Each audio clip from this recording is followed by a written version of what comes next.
రాబోయే ఎన్నికలను దృష్టిలో ఉంచుకునే వైఎస్ఆర్సీపీ పార్టీలో ఇన్ఛార్జీల మార్పు జరిగిందన్నారు ఆ పార్టీ రాష్ట్ర ప్రధాన కార్యదర్శి సజ్జల రామకృష్ణారెడ్డి.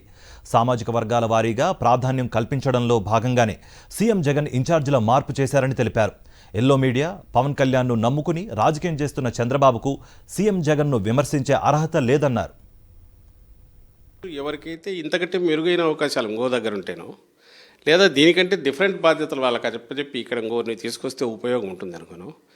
ఈ నేపథ్యంలో కుదిరితే సామాజిక సమతుల్యత సాధించడానికి ఆయన బలంగా నమ్మే ఎస్సీ ఎస్టీ బీసీ మైనారిటీల ఇది పెంచాలనుకోవడం, మహిళలకు వాటా పెంచాలనుకోవడం, వీటికి కుదిరితే వాటిని జోడిస్తూ ఇది అన్ని శాస్త్రీయంగా సర్వేలు చేసుకుంటూ అడుగులు వేస్తున్నాం. ఇది పార్టీ వైపు జరిగింది. ఆయనకేదో తలలో ఆలోచనలు వస్తే అధ్యక్షుడు సీఎం గారు ఆయన మార్చడము చేయట్లా, ప్లస్ లాస్ట్ మినిట్ తడబడి చేయట్లా, తెలుగుదేశం పార్టీలాగా ఇటు ఒత్తిడి వస్తే అటు ఒత్తిడి వస్తుంది అనుకోవట్లా. తను నమ్మిన సిద్ధాంతాలు, తాను నమ్మిన విలువలకు, తాను ప్రజలకు ఆన్సరబుల్గా ప్రభుత్వం ఉండాలా, నాయకులు ఉండాలా, తను ఉండాలనుకునే ఒక నాయకుడిగా, అధినేతగా ఆయన తీసుకునే నిర్ణయాలు ఎలాగుంటున్నాయంటే పూర్తిగా పరీక్షలకు ఎప్పటికప్పుడు చదువుకొని డిస్టింక్షన్ నుంచి 100 స్కోర్ చేయాలని తపన పడే విద్యార్థి ఎవరన్నా ఉంటే ఆయన ఎట్లా చేస్తాడో ఒక క్యాల్కులేట్ డిసిప్లిన్తో అది జరుగుతుంది.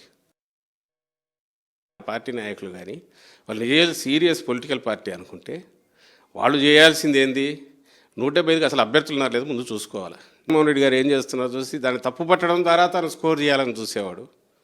నువ్వు ఒక జూనియర్ సబ్ జూనియరు అసలు ఆయన ఏందో ఆయనకు తెలియని పవన్ కళ్యాణ్ లేదా ఆయన ద్వారా ఒక సామాజిక వర్గం తనను మోస్తుందని, కాపు సామాజిక వర్గము తనను మోస్తుందని చంద్రబాబు నాయుడు అనుకొని ఆయనను లోబర్చుకొనో ఆయనను ఇచ్చేసో ఆయన ఉంటే తప్ప టికెట్లకు జనం కూడా అభ్యర్థులు కూడా రాని పరిస్థితిలో ఉన్న చంద్రబాబు నాయుడు వచ్చిన రోజు నుంచి క్యాల్కులేటెడ్గా డిసిప్లిన్డ్గా అన్నీ పూర్తి చేస్తూ ప్రభుత్వ పరంగా పార్టీ పరంగా ఈరోజు అభ్యర్థులను కూడా ఎక్సర్సైజ్ చేసిన జగన్మోహన్ రెడ్డి గారి గురించి కామెంట్ చేయడము లేదా ఆ పత్రికలు రాయడము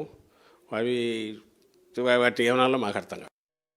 ఒక ఎమ్మెల్యే కానీ ఒక మంత్రి గారు కానీ ఆయనగా ఉన్నా మంత్రిగా ఉన్నా ఎమ్మెల్యేగా ఉన్నా అది ఏ రకంగా అయితే పదవి అనేది ఒక అధికారం కాదనే అభిప్రాయం ఉన్న పార్టీగా, ఎందుకంటే ముఖ్యమంత్రి గారే అనుకోరు తన పదవి అంటే అదేదో అధికారం 2 ఇది వస్తాయి కొమ్ముల్లాగా వస్తాయి కిరీటం వస్తుందని ఆయనే అనుకోడు, అదొక బాధ్యత అనుకుంటాడు.